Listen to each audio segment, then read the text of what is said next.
tardes a todos. Pido disculpas por los problemas que tengo con el computador, pero estoy trabajando en la oficina.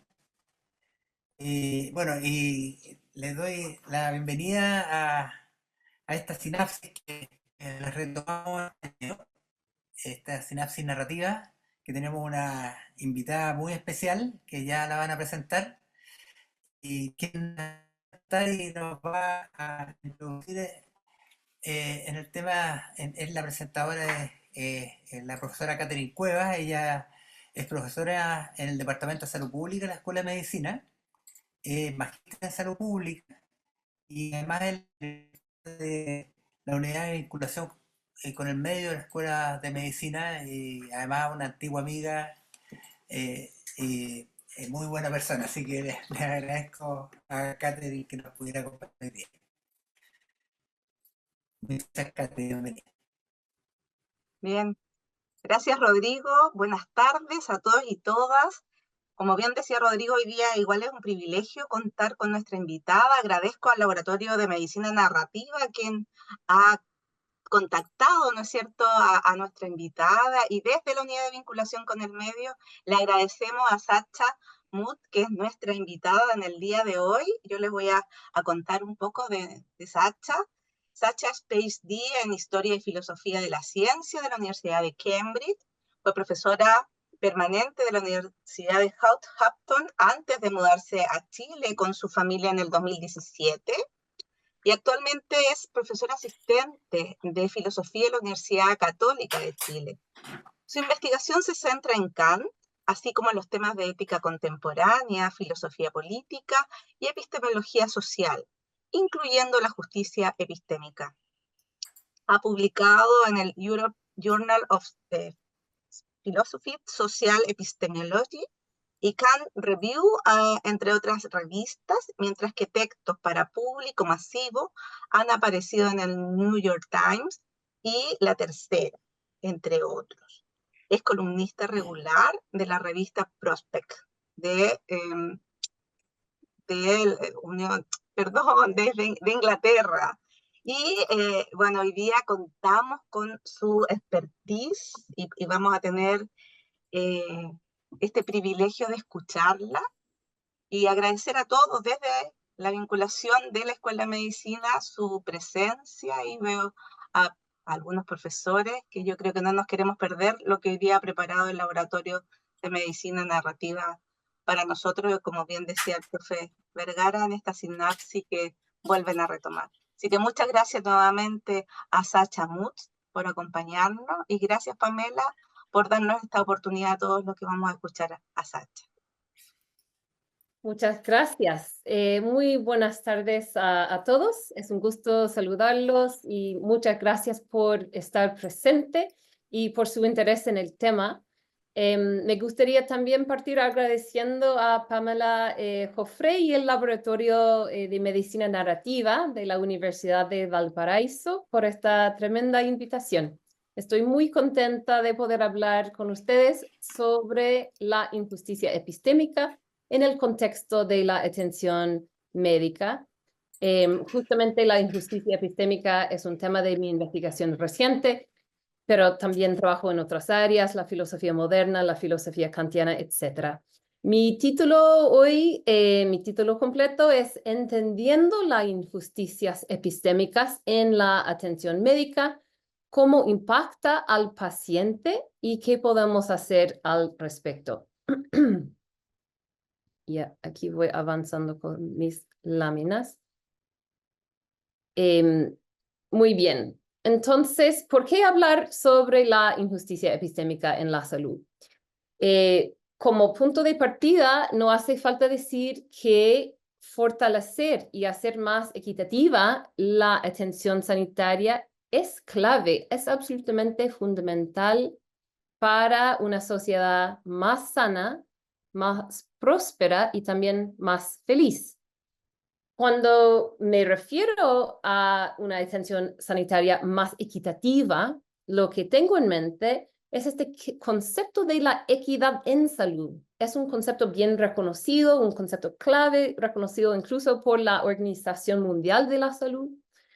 Y se refiere a una situación donde todas las personas, independientemente de su origen, raza, género o condición socioeconómica, etc., tengan la misma oportunidad de alcanzar su máximo nivel de salud y bienestar.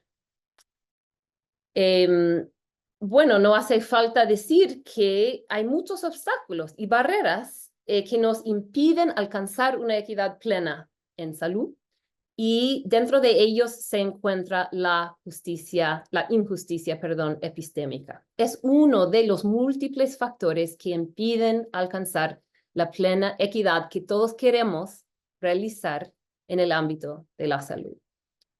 Bueno, entonces, ¿qué es el propósito de esta charla? No se trata de culpar a los profesionales de la salud, ni de exigirles estándares imposibles. Como todos sabemos, pero vale la pena destacar, los trabajadores de salud realizan un labor absolutamente valioso y muy importante, a menudo a alto costo a sí mismos. Y además, todos podemos cometer injusticias epistémicas. Pero la cosa llamativa aquí es que en el ámbito de la salud, la injusticia epistémica puede tener efectos especialmente perniciosos y dañinos, ¿ya? Y como veremos, es un sector especialmente vulnerable a este tipo de injusticia, por lo que es necesario pensar cómo prevenirla y promover una atención médica más equitativa. Entonces, ¿a qué me refiero cuando hablo de la injusticia epistémica?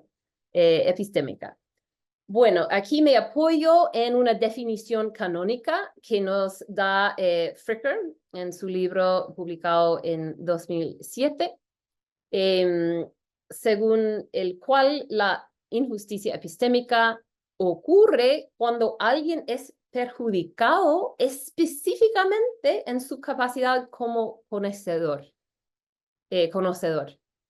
persona capaz de conocer, de dar testigo, de formar opiniones, de participar de manera activa en la actividad epistémica de la comunidad. Y ella identifica dos tipos diferentes de injusticia epistémica. Por supuesto, hay más, pero para el propósito de esta charla me concentro en estos dos tipos. El primero se llama la injusticia testimonial. Y esto ocurre cuando el testimonio de una persona es equivocadamente subestimado o desacreditado, a menudo debido a prejuicios sociales. Ok, primer tipo, injusticia testimonial. El segundo tipo de injusticia epistémica se llama la injusticia hermenéutica. Y esto ocurre cuando existe una brecha en la comprensión colectiva, lo que dificulta que una persona comunique su experiencia porque los conceptos que necesita no están presentes en el discurso social. Ok. Entonces, veamos ejemplos de cada tipo de injusticia epistémica para poder aterrizar bien estos conceptos. Y aquí les doy el ejemplo de la mujer en la calle. Una mujer relata un incidente de acoso en la calle. Su interlocutor desestima su testimonio debido a prejuicios de género, asumiendo que ella está exagerando o malinterpretando la situación. La injusticia aquí, en este caso, ocurre porque el testimonio de la mujer no es tomado en serio debido a su identidad social. Es decir, que su identidad de ser mujer. Son ejemplos como bien, simplificados, pero I think les dan la idea de fondo. El otro ejemplo que les doy es del testigo negro. Supongamos que usted es testigo presencial de un crimen, pero por ser negro se le prohíbe testificar en un tribunal sobre lo que vio. ¿Por qué? Porque existe una ley que prohíbe a las personas negras dar testimonio en procesos judiciales. Esta instancia de injusticia testimonial no es solo provocada por actitudes prejuiciosas, sino es codificada también en la ley. Eso les puede parecer un ejemplo poco realista, pero en los Estados Unidos hubo muchas leyes de este tipo, vigentes desde el periodo colonial hasta principios del siglo XIX en muchos distintos estados. Finalmente fueron abolidas a través de legislación federal y enmiendas constitucionales, pero en fin, es un ejemplo real de injusticia testimonial codificada, legalmente codificada en la ley. Ok, y veamos ahora un ejemplo de este otro tipo de injusticia epistémica, la injusticia hermenéutica. Cita: antes del surgimiento del concepto de acoso sexual, las mujeres que sufrían comportamientos inapropiados en su lugar de trabajo, sus lugares de trabajo, no podían nombrar adecuadamente su experiencia. Esta es una forma de injusticia hermenéutica donde una persona no dispone de los recursos conceptuales necesarios para articular su experiencia debido a lagunas en el entendimiento social compartido. Ok, es otro ejemplo debido a Fricker. Bueno, el punto acá es que se encuentra la injusticia epistémica de ambos tipos y de otros, además, en muchos distintos sectores de la sociedad. Es transversal. Por ejemplo, en el ámbito laboral, empleados cuyas sugerencias o quejas son ignoradas porque provienen de posiciones de menor jerarquía o porque pertenecen a minorías étnicas, sufren injusticia testimonial en su lugar de trabajo. O otro ejemplo, trabajadores que sufren prácticas laborales abusivas, por ejemplo, el maltrato, pero carecen de los términos o la comprensión suficiente para definir y denunciar adecuadamente el abuso, sufren de la injusticia hermenéutica en el ámbito laboral.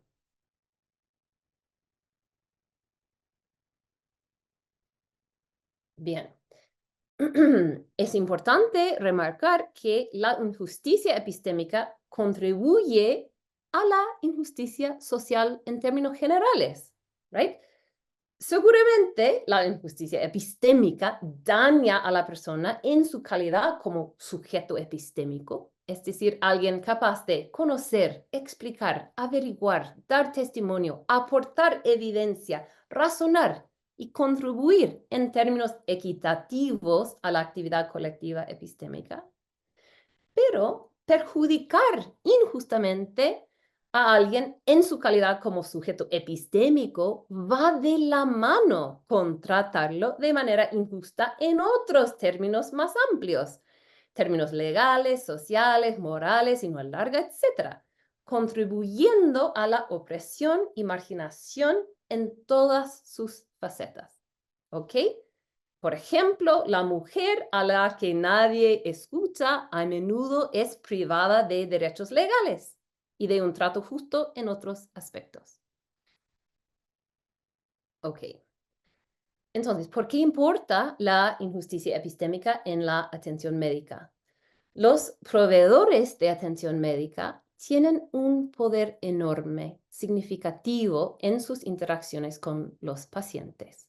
Este poder incluye no solo la capacidad de diagnosticar y proporcionar tratamiento, sino también de validar y reconocer las experiencias y el conocimiento que los pacientes tienen de sus propios cuerpos y de sus propias experiencias.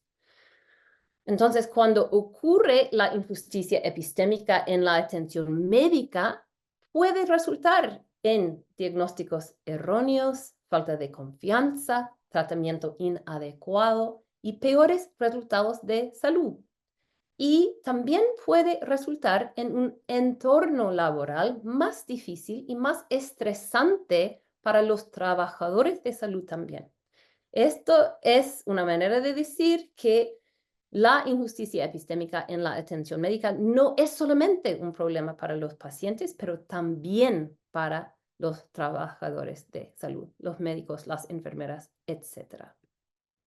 Entonces, ¿cómo funciona la injusticia epistémica en la atención médica? ¿Y qué pueden hacer los profesionales de la salud para minimizarla o combatirla? Bueno, aquí les tengo un ejemplo. La mujer que acaba de dar luz. Cita. Eso duele muchísimo, dice la mujer que acaba de dar a luz. El médico está sentado junto a sus pies extendidos que descansan sobre estribos a ambos lados de él. Él le está cosiendo la vagina con la cara a centímetros de su cuerpo. Una multitud de médicos y enfermeras rodean el bebé que yace a unos metros de distancia. 8 profesionales de la salud lo envuelven, lo frotan y le limpian las vías respiratorias. Ninguno de ellos parece escuchar ni responder a la queja de la mujer. Ella repite, eso duele, ¿estás usando anestesia? No, responde el médico con calma, no es necesario, yo casi termino. La mujer está demasiado agotada para insistir y no dice nada más. Es difícil imaginar otra situación en la que no ofreceríamos alivio del dolor a alguien a quien le introducen una aguja en los genitales. Pero no se actúa en base al testimonio de la mujer. Su dolor no se registra plenamente o no se considera digno de respuesta. Otro ejemplo, el ejemplo del paciente psiquiátrica. Aquí es un relato de un paciente sobre su cerebral hemorrhage. Cita, rápidamente me metieron en el auto y me llevaron a la sala de emergencias, donde ocurrió un desastre completamente predecible. En urgencias descubrieron que tenía antecedentes psiquiátricos y eso fue el final de cualquier trabajo de diagnóstico posterior. La pobre María, su pareja, estaba literalmente saltando arriba y abajo, tratando de decirle a cualquiera que escuchara que ella me había visto psicótica antes y que esto era muy diferente. Pero su testimonio no ayudó. Para ellos, yo era un paciente mental. Me enviaron de vuelta a casa. Tercer ejemplo, nuestro último ejemplo, la paciente con síndrome de fatiga crónica. Fui al médico varias veces por los síntomas que estaba experimentando, cansancio extremo, dolores musculares y dificultad para concentrarme. Después de varias visitas me dijeron que solo estaba estresada. A pesar de mis intentos por explicar que esto era algo diferente, que mi fatiga era incapacitante y persistente, los médicos seguían achacando todo al estrés. No tenía las palabras o los conceptos para articular completamente lo que estaba pasando con mi cuerpo y la falta de entendimiento generalizado sobre el síndrome de fatiga crónica hizo que mis síntomas fueran minimizadas. Me sentí impotente.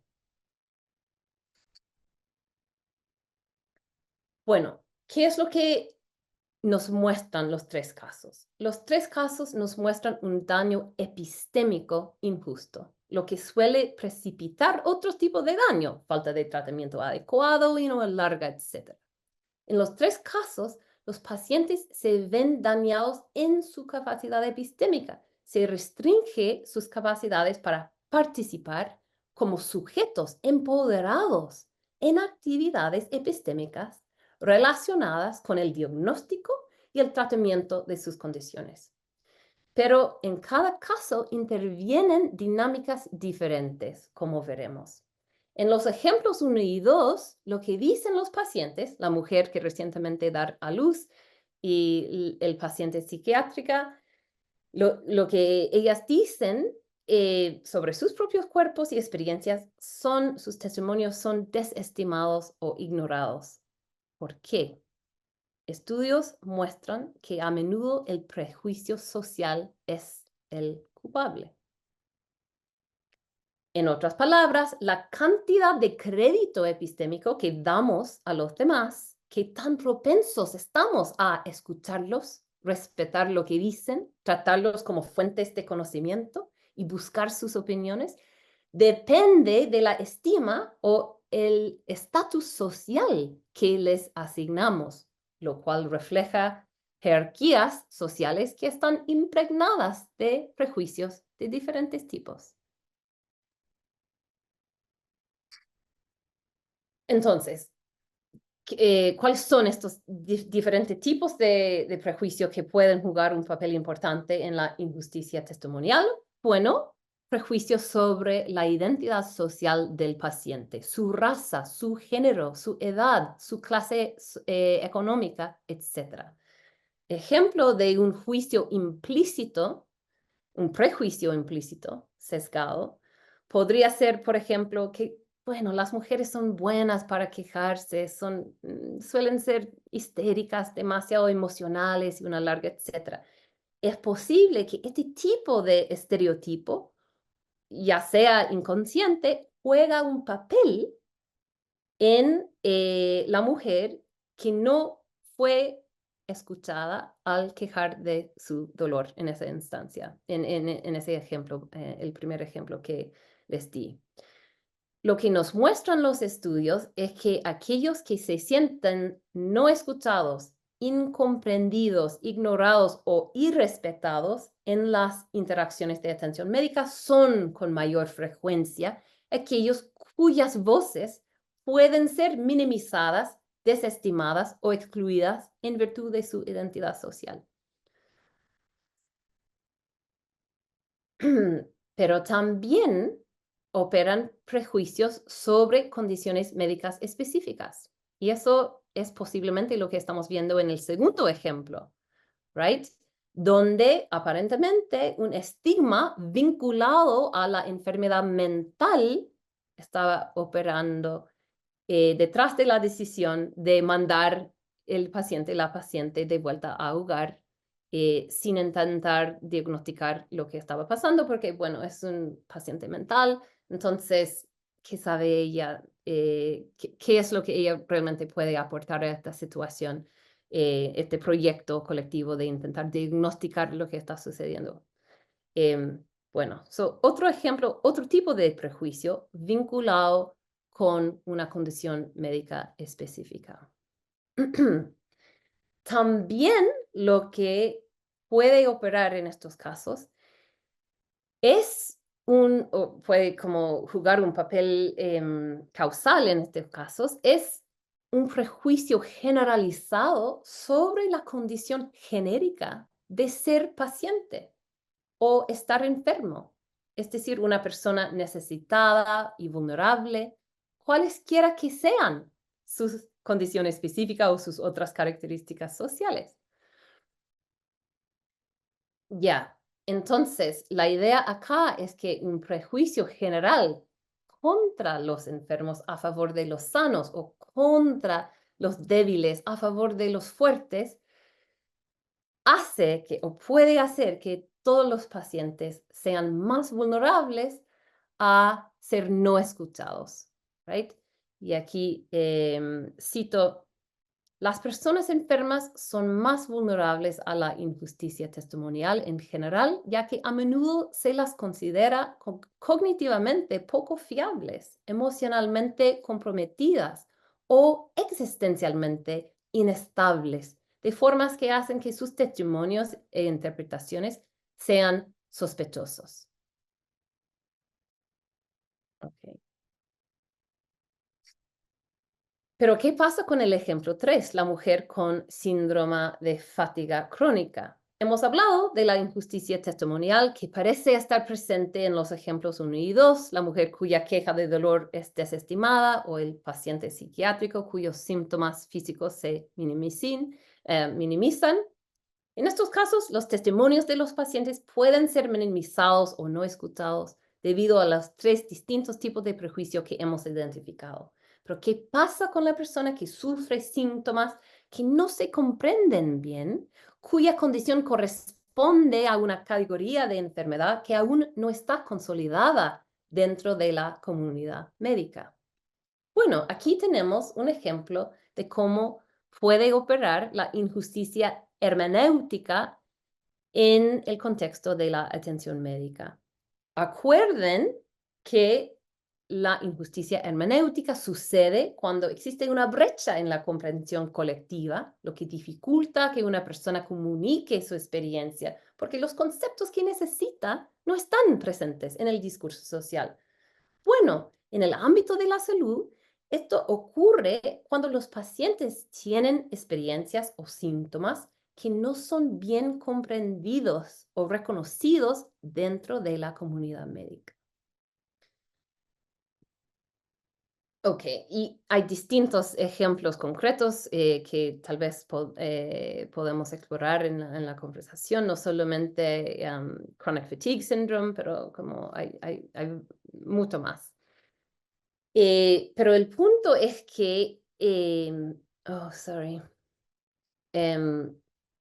es que un sesgo a favor de lo conocido tiende a funcionar en favor de los grupos epistémicos dominantes. ¿A qué me refiero?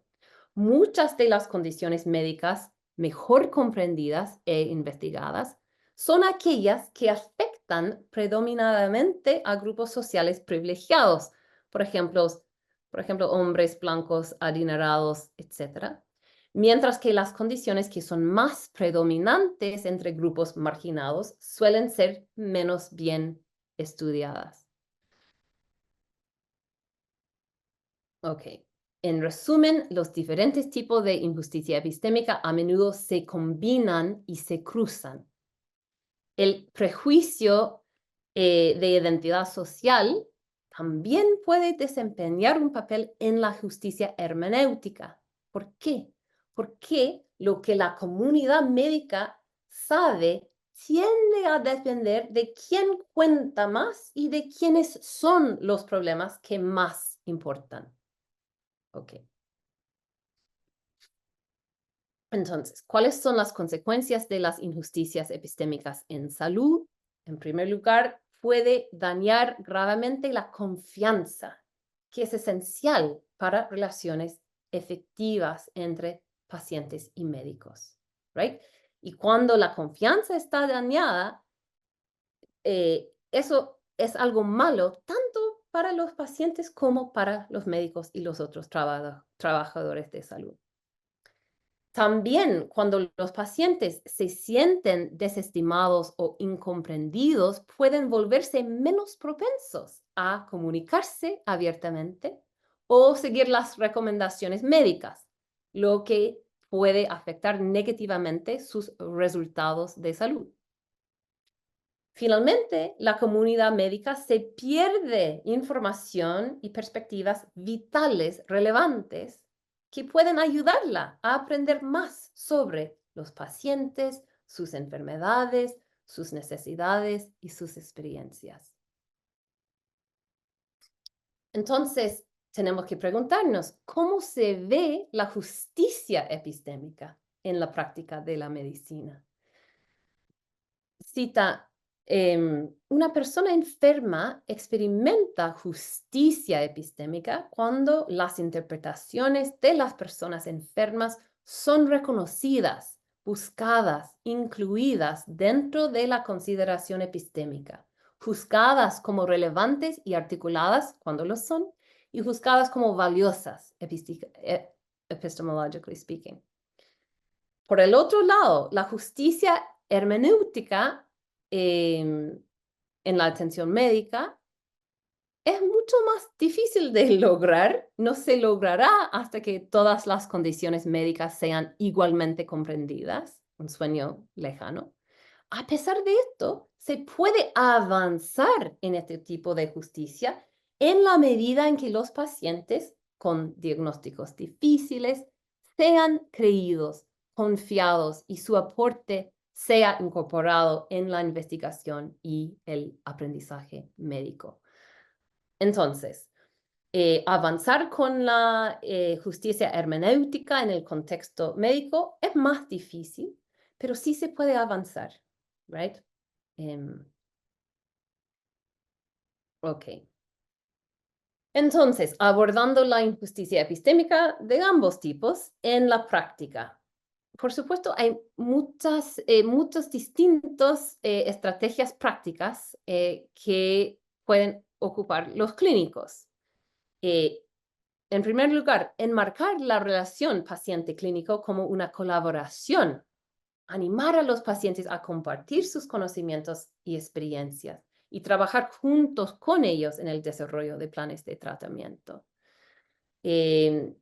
También validar la experiencia del paciente es importante, creando un entorno de confianza, asegurando de que los pacientes sepan que su experiencia es real, importa y es real, aunque el conocimiento médico actual aún no la comprenda plenamente.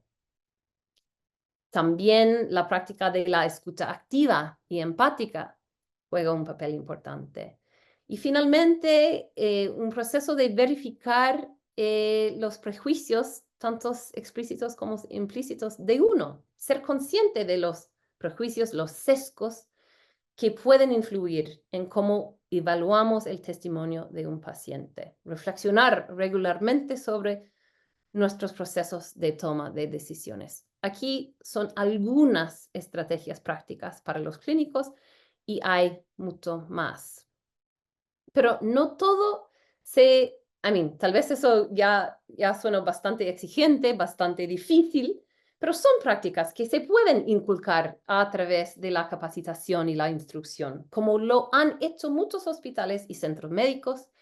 Sin embargo, no todo se reduce a una mejor capacitación para los clínicos, no todo se reduce a los esfuerzos individuales de los trabajadores de salud. También hay cambios estructurales que pueden fomentar la justicia epistémica en el contexto de la salud. Y aquí les doy un ejemplo. Después de un fracaso financiero y altas tasas de quejas de pacientes, Kingston General Hospital en Ontario, Canadá, fue rediseñado incorporando la opinión de los pacientes en cada etapa. El hospital ahora cuenta con un consejo asesor de pacientes y familias, y los asesores de experiencia del paciente son miembros de los comités clave del hospital. Cada decisión tomada en el hospital ahora debe incluir la consulta a un paciente o proporcionar una razón por la cual no se consultó a los pacientes. Bueno, aquí van ejemplos de cómo se puede realizar cambios estructurales, reformas estructurales que ayudan a fomentar la justicia epistémica, apoyando también a los clínicos que también están trabajando para lograr la misma meta. Bueno, y aquí vale la pena remarcar que la justicia epistémica es una faceta de este gran proyecto que es más amplio, el proyecto de crear un sistema de atención médica inclusivo e equitativo. ¿Right? ¿Y cómo se hace? Al incorporar perspectivas diversas en la educación, en la investigación médica, a fomentar el uso de la medicina narrativa, que se centra en las historias de los pacientes como herramientas esenciales para el diagnóstico y el tratamiento. A apoyar a los grupos de defensa de los pacientes que ayudan a crear conciencia sobre condiciones que a menudo son mal entendidas o marginadas dentro de la comunidad médica. Aquí podemos ver que la justicia epistémica y todos los pasos que podemos implementar para avanzar hacia un mundo donde la justicia epistémica sea una realidad, van de la mano con estos otros proyectos de crear una atención médica más inclusiva, más equitativa. Ok, ya. Entonces, yo diría que todo lo que he dicho hasta este punto sugiere que el sesgo y el prejuicio juegan un gran papel en la justicia epistémica en el contexto de la atención médica. Esto es cierto y está muy de acuerdo con la perspectiva dominante a través de la cual se analizan estos temas en la literatura. Pero es importante también darse cuenta de que la injusticia epistémica puede operar independientemente de los prejuicios o los sesgos. Puede ocurrir siempre que un experto busque reforzar, desempeñar o construir su poder y experiencia y expertise epistémicos, denigrando el valor o estatus epistémico de otros, y especialmente del paciente. Y aquí les doy un par de ejemplos personales de mi experiencia de ser paciente de esto aquí en Chile para iluminar este punto. Y aquí vamos cerrando. Ya, primer ejemplo, todo saldrá bien. Ok. Entonces fui yo a una ecografía de 5 semanas de embarazo aquí en Chile. Los resultados basados en lo que se puede ver en esta etapa son positivos, me siento aliviada, pero luego el doctor comienza a hacer promesas que no puede conocer razonablemente, que si mi bebé nacerá sano, que todo saldrá bien. Sin embargo, yo sé que muchas condiciones genéticas u otras no pueden detectarse hasta más adelante y algunas solo al nacer. Él ve su papel como ofrecer seguridades reconfortantes, pero infundadas, como si poseyera una capacidad divina para predecir el futuro. Asume que no puedo manejar la incertidumbre involucrada en ver mi embarazo y a mi bebé de una manera objetiva y basada en evidencia. Esto fue el primer médico chileno, de hecho, que había visto y salgo sintiéndome perpleja e incluso insultada, como preocupada de que no sea seguro tener mi bebé en este país, un lugar donde los doctores juegan a ser dioses. Si él está dispuesto a fingir certeza sobre algo tan incierto, ¿qué más podría estar dispuesto a inventar? ¿Right? Bueno, desde entonces he tenido muchas muy buenas experiencias médicas en Chile, así que eso no es el fin del cuento, pero les doy este ejemplo porque ilustra una dinámica importante. Y aquí les tengo otro caso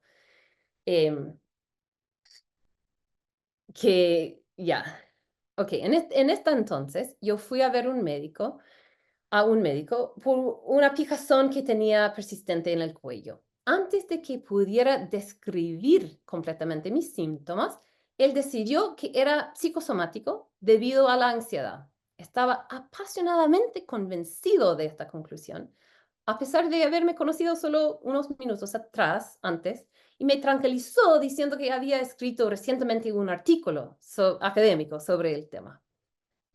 Una y otra vez me hizo preguntas dirigidas, claramente buscando respuestas que apoyaran su teoría, y se frustraba cuando no respondía como esperaba. Finalmente, le dije que no me sentía cómoda con su enfoque y que no creía que la ansiedad fuera la causa.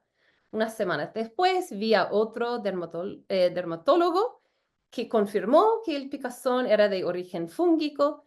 Se curó rápidamente con la pomada tópica adecuada. Ok. ¿Qué es lo que está pasando en estos casos? El primer caso puede o no estar vinculado a las suposiciones inconscientes del doctor sobre las habilidades de las pacientes mujeres. ¿Quién sabe? Pero él me trata como alguien incapaz o no dispuesta a razonar sobre probabilidades de manera basada en evidencia. Me trataba como alguien no interesada en información fáctica y precisa. Para mí, me trataba como si fuera una niña y él como Papá Noel, con poderes mágicos. De una u otra manera, él cree que su trabajo es entregar certezas a toda costa, incluso ocultando la verdad de la incertidumbre, asumiendo que yo no puedo enfrentarla. Evidentemente, no sabía que soy doctora también, formada en Cambridge, con un título en la filosofía de la ciencia y una larga etcétera. Pero para mí, la experiencia, bueno, fue absurda, pero también degradante. y dañó mi confianza en el sistema de salud chileno. Y me costó emocionalmente como llegar a sentir seguro con la idea de dar a luz en este país. Fue una interacción muy costosa para mí personalmente. Como les acabo de decir, desde entonces he tenido muchas experiencias médicas buenas en este país. Este tipo de trato puede ocurrir en todas partes del mundo. Mi hija pequeña nació muy bien y fue una muy buena experiencia médica, mi parto y etc. Pero les doy el ejemplo porque lo importante es que se puede intentar construir la expertise epistémica degradando a las capacidades epistémicas del paciente sin que haya ningún sesgo o prejuicio de fondo, right? Todo lo que se requiere es una actitud probablemente inconsciente de que para que yo sepa mejor, tú tienes que saber menos. Algo así. Y la expertise, no solamente la expertise médica, se puede construir de manera equivocada tras este tipo de trato injusto. Bueno, en el segundo caso, mi edad, género, etcétera, pueden o no haber jugado un papel, pero lo que era seguro es que la necesidad apasionada del doctor de sentirse correcto y poseedor de la verdad le impidió atender a la evidencia contraria de manera más humilde y con una mente abierta. En esta instancia, era para él simplemente un punto de datos que debe ajustarse a su teoría, no una fuente independiente de información potencialmente relevante. En ambos casos, mi capacidad como agente epistémico creíble y capaz es inapropiadamente degradada o disminuida. Bueno, conclusión. Más allá de los prejuicios y los sesgos, las culturas de la experiencia médica and cultures of medical expertise deben cambiarse o ajustarse para enfatizar la humildad, la horizontalidad y el respeto por la experiencia del paciente. Este es el punto. Sea cual sea su causa, la injusticia epistémica se cura al adoptar una visión empoderada de los pacientes como sujetos epistémicos y al empoderarlos para participar en los procesos epistémicos relacionados con su diagnóstico y tratamiento. Entonces, hay múltiples formas en las que esto se puede hacer y se está haciendo. Hay muchas razones para tener esperanza. Ok, y aquí dejo la palabra. Muchísimas gracias por su atención.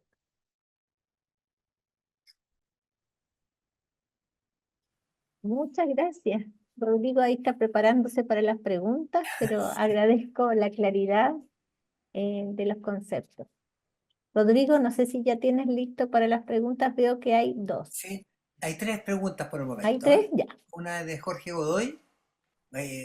Muchas gracias, Sacha, en todo caso, antes que De nada. nada, de nada. Y te da las gracias, Jorge Godoy. Pregunta qué rol juega la familia en esta injusticia epistémica. Como por ejemplo, cuando la familia solicita a él o a la tratante que no le informen al paciente de su situación médica.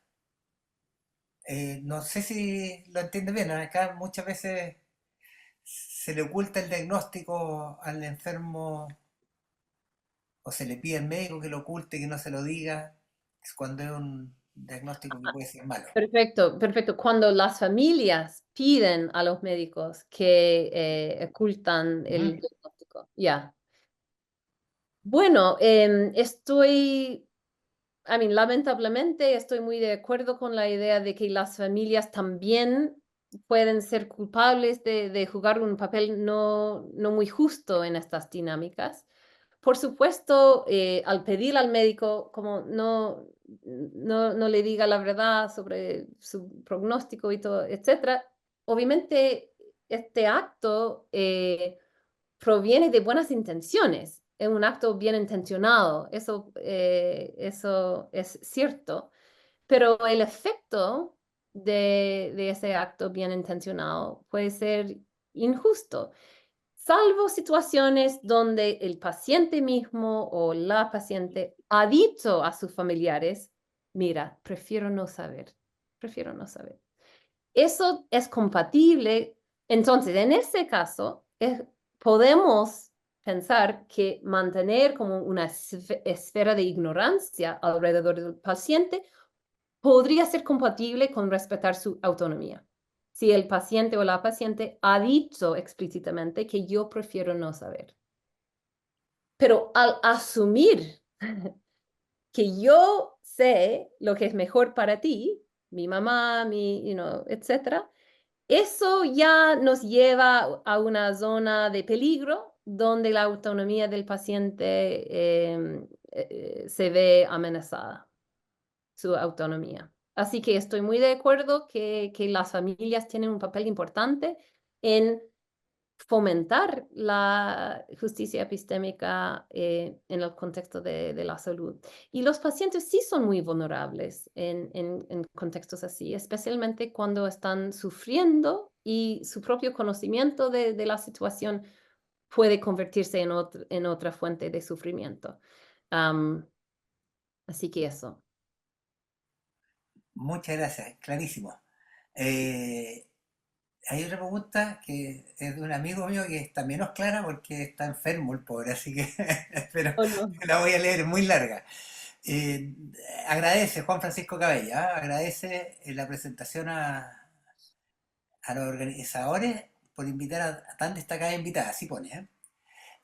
La pregunta es cómo relacionar esta injusticia epistémica con injusticias sociales preexistentes. Mm, Dice que ujú. es posible resolver soluciones para unas sin abordar soluciones que busquen resolver las otras, en especial cuando ni siquiera entendemos diferencias culturales con nuestros pacientes. Ujú. Pone como ejemplo el todo saldrá bien, no entiendo bien a qué va, o cuando existen injusticias propias del sector salud, justicia distributiva, por ejemplo, o la obligación del Estado de priorizar recursos en salud. Ujú. De la filosofía, cómo entender esa relación entre las injusticias que afectan a las personas y las que afectan a la sociedad como un todo. Ujú, ujú.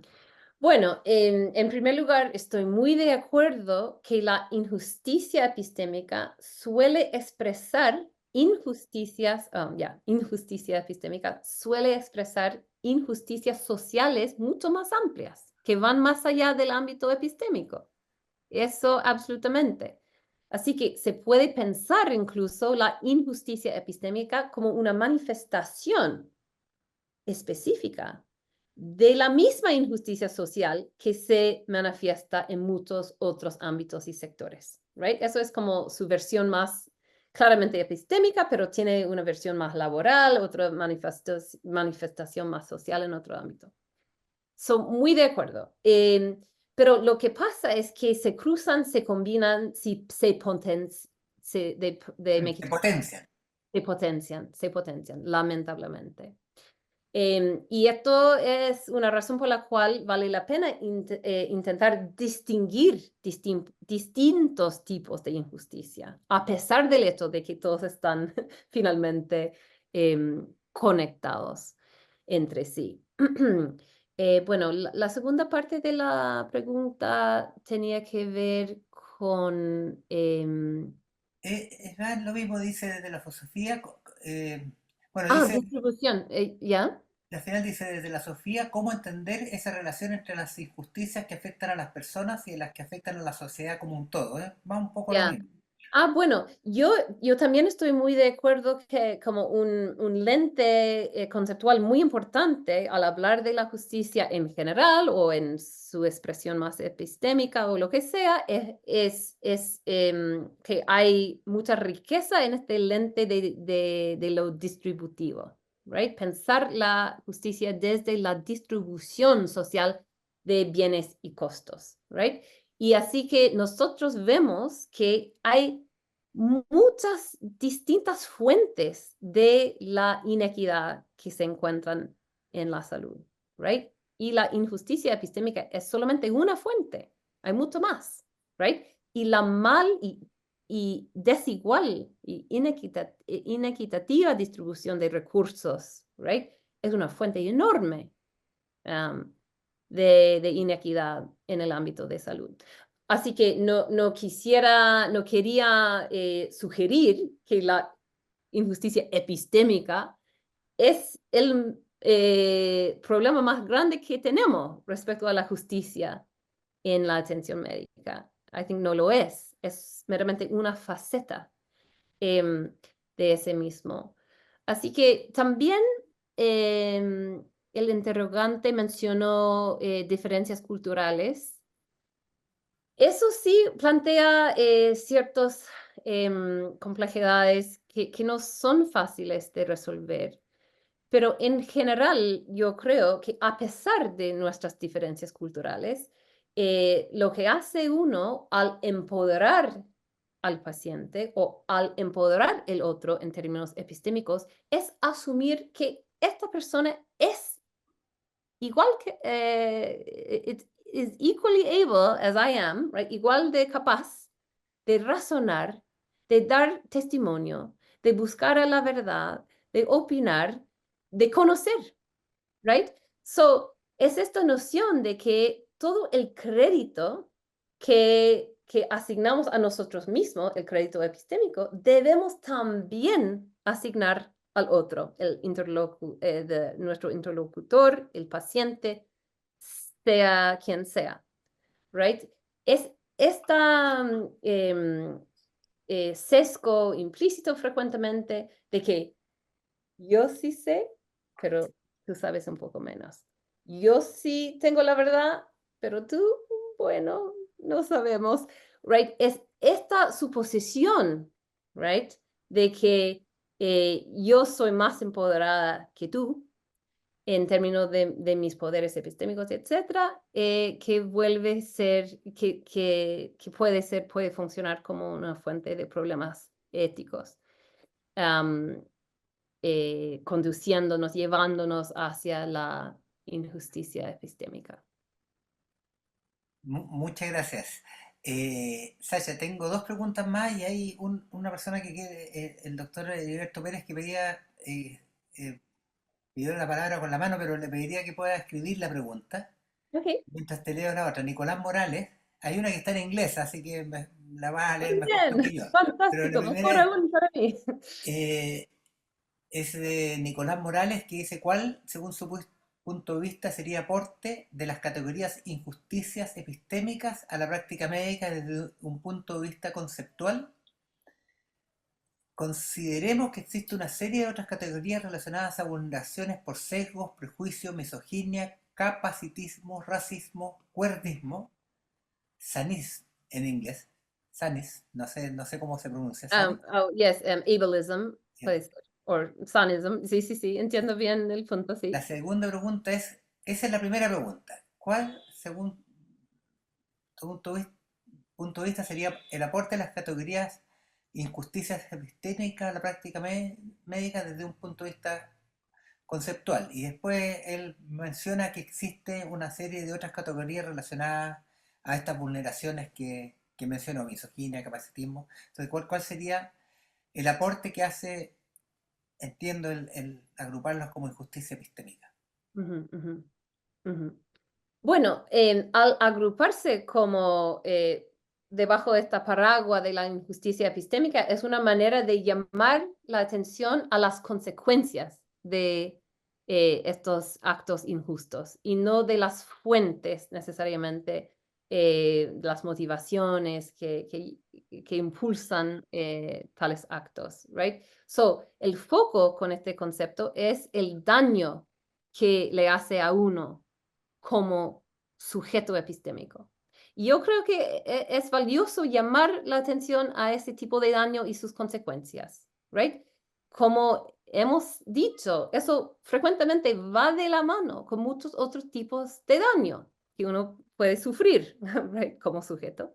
Pero hay un daño particular epistémico que es especial, que es único, que es diagnosticable, que se puede identificar en estos ejemplos.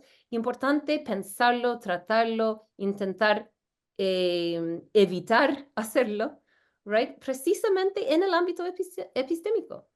Entonces, eso no quita la necesidad de seguir hablando de la justicia en términos amplios, la justicia social, pero sí pone énfasis en ciertas consecuencias que repercuten en el ámbito epistémico, y yo creo que es un enfoque valioso para poder abordar de manera más eficaz esos tipos de casos y esos tipos de daños.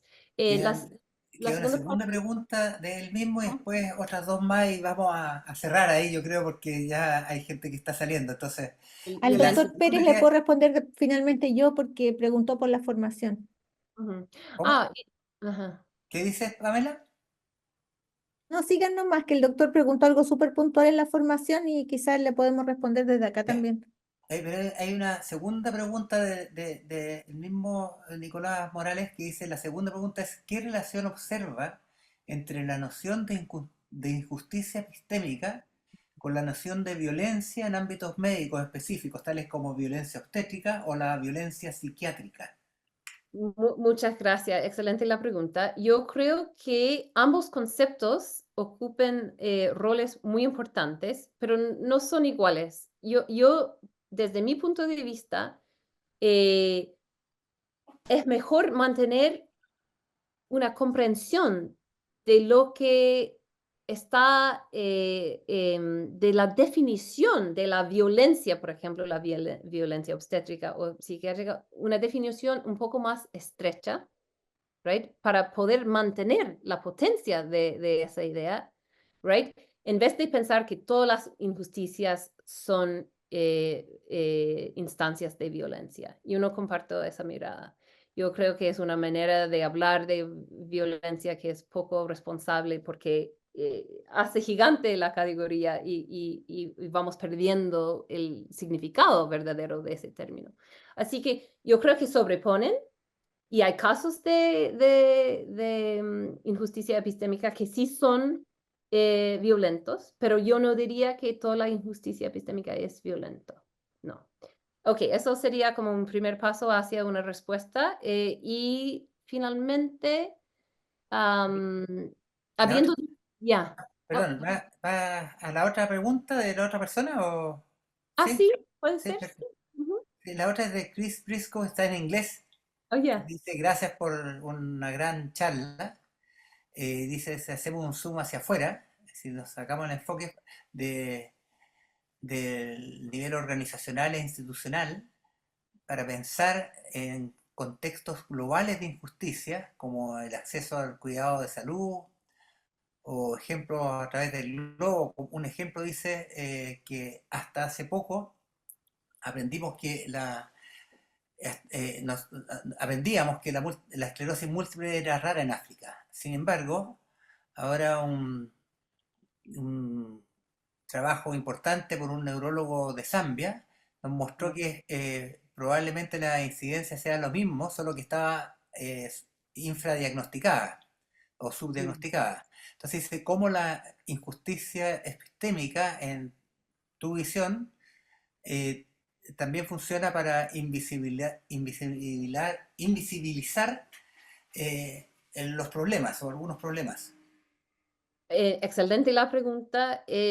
Estoy muy de acuerdo que la injusticia epistémica, que este concepto nos ayuda a pensar las desigualdades globales, right? Y el sesgo a favor del hemisferio norte, a favor de los países más ricos y en contra de los países más pobres, los países en desarrollo, etc. Así que estoy muy de acuerdo que la invisibilización de ciertas condiciones en ciertos lugares sufridos por ciertas poblaciones, cierto grupo de personas, eso absolutamente es una expresión de injusticia epistémica.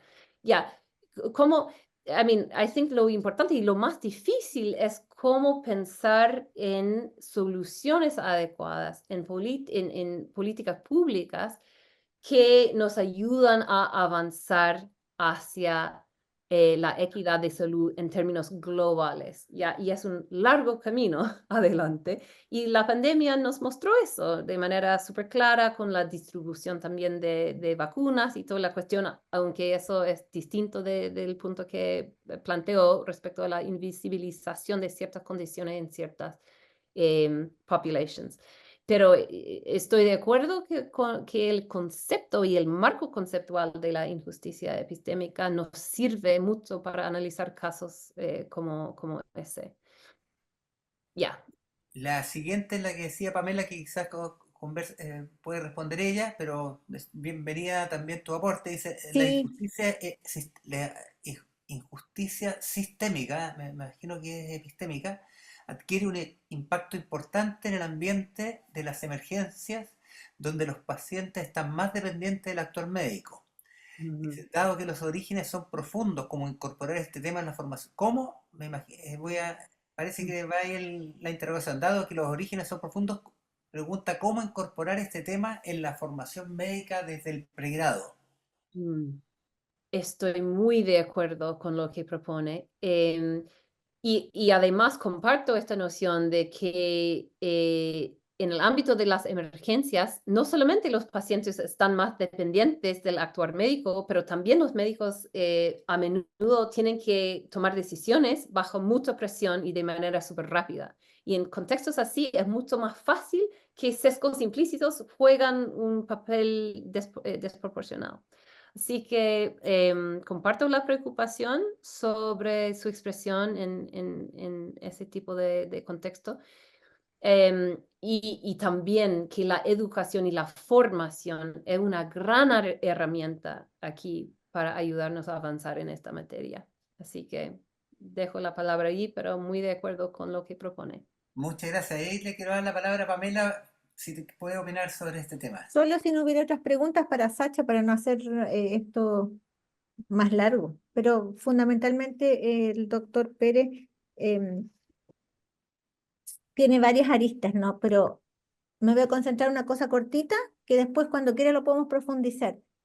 Y es que dos temas me encantaría recalcar. Lo que ha dicho Sacha es que ha dicho que esto es dañino, que esto es que es el tema epistémico es una injusticia, produce injusticias epistémicas. Entonces, todo ese tiempo lo que se ha estado tratando de decir que esto es un tema moral, ¿ya? Y eso uno lo encuentra definitivamente en la fuente primaria, que es el libro de Miranda Fricker, que dice que no podemos decir que nos equivocamos, que tenemos errores epistémicos. Nosotros lo que estamos cometiendo son errores morales. Cuando uno lo ve así, ya como que siente desde la ética, desde la microética, llámele la bioética, la que sea, aunque usted no haya querido, no digo usted, ninguno de nosotros haya querido cometer un daño, está llamado a diseñar, a implementar, a producir una acción, porque efectivamente el primer principio, el no dañar, ya está pasado a llevar. Entonces, así no hayamos tenido la intención de hacerlo, tenemos que visualizar esto y provocar una recomendación. Primera cosa que me gustaría puntualizar, porque eso significa que nos podría dar un marco para muchas capacitaciones, para trabajo y todo. ¿Cómo hablar de los sesgos? Que lo que dice usted tiene toda la razón. Yo estoy trabajando en emergencia, necesito hacer diagnósticos rápidos, salvar vidas, discriminar, bueno, en el aula.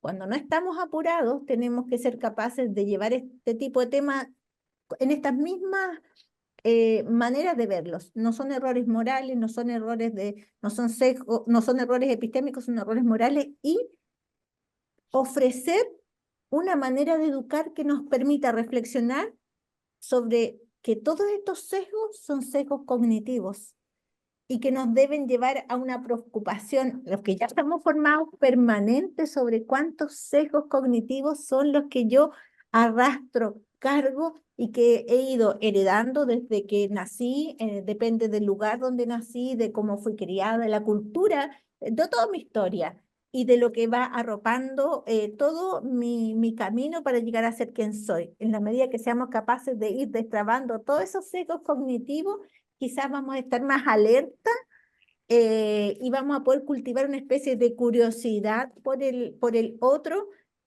con menos sesgo para tratar de tener una actitud epistémicamente más humilde, por así decirlo, pero es un trabajo largo, al menos ya con esto, con esta conferencia, con las palabras, con estos dos conceptos, hay sesgos que tenemos en cada sociedad un poco opuestos y ahí anclados, hay que destrabarlos con alguna metodología y además nos tenemos que hacer cargo porque no son errores simples, son temas morales. Ya tenemos dos grandes pilares para avanzar y poner como si fuera un carrito a avanzar un poquitito. Y hay distintas estrategias, más o menos por ahí va la cosa, pero hay que reflexionar. Desde la normativa, doctor Pérez, jamás vamos a avanzar esto, es una cuestión para metodologías reflexivas. De todas maneras, ese es mi consejo. Muchas gracias, Pamela.